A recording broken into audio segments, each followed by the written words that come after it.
Both Israelis and Palestinians have suffered great losses. Despite prevailing beliefs, there is a deep longing within both Israeli and Palestinian people to end the violence in the region. On the front lines are dedicated teachers working for peace who need our help.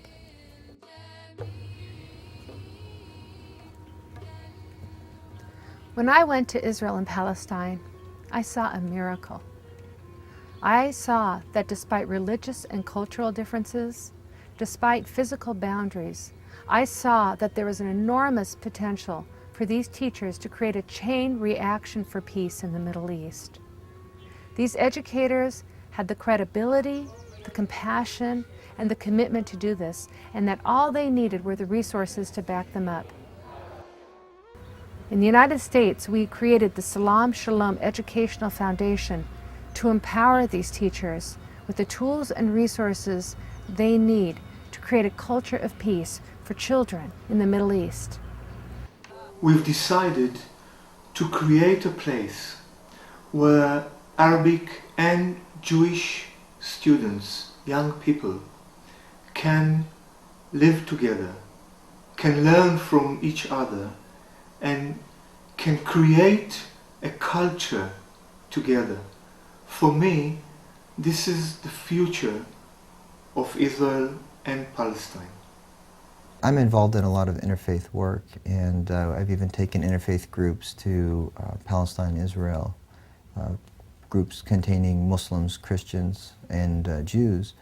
And supporting the Salaam Shalom Educational Foundation is really the key towards raising a next generation that can hopefully bring about a lasting peace to the people in Palestine and Israel.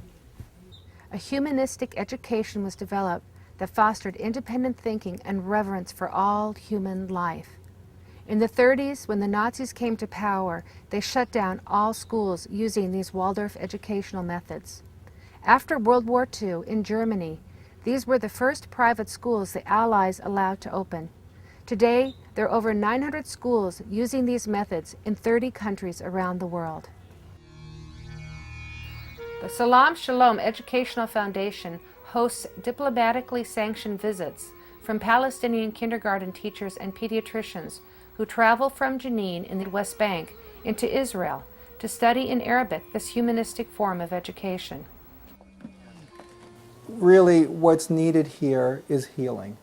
The youth of Palestine, particularly the children of Palestine, are and have been in trauma. And if there's going to be a hope for peace, there has to be healing. And so here you have adult teachers, adult Palestinians, who are working with Israeli counterparts. So these Israeli teachers who are, trained and experienced in this education, now bringing it and sharing it with their Palestinian counterparts, who for them have never necessarily come across this education before, but have asked their Israeli brethren to train them because they want to be able to bring it to the Palestinian children. These teachers would be bringing themselves as examples, and they would be bringing to these children an environment where they are able to experience for the first time what tranquility is and what peaceful coexistence is, because in a classroom that's what the teachers strive for, is to help the children find peaceful coexistence with their playmates and their friends. These teachers, just by their very being, the way they speak, the way they move, the way they help the children resolve conflicts, the way they engage themselves in their work, the work of cleaning, the work of preparing snacks. And so these things are just a lovely environment in which broader principles are translated.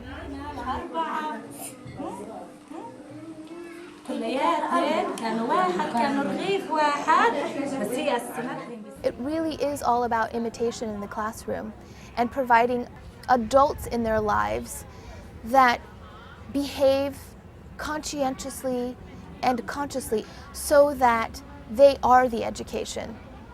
They are what the children learn. And that is what children need. They need good people to imitate. So what we need to look for is education that actually supports children in becoming these generous, kind, considerate beings who can work together in a cooperative way as opposed to a competitive way, in a spiritual way. In Israel, there are numerous Waldorf schools, so the Israelis are already doing it with their students from the youngest age right to high school. And now the Palestinians are being drawn into the circle of peace through this education, wanting the same benefits. That's pretty revolutionary, and it's something that I think, needs to be supported.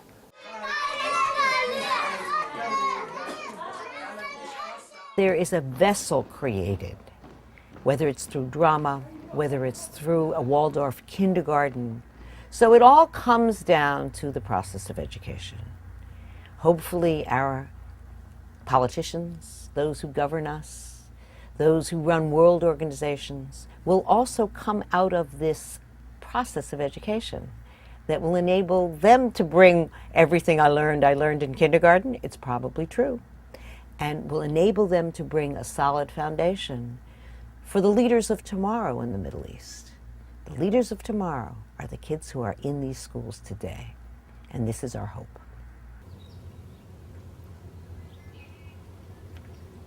We started Salaam Shalom because we know there's a great longing for peace among both Israelis and Palestinians, and we know there are people there willing to do the work. We have the means.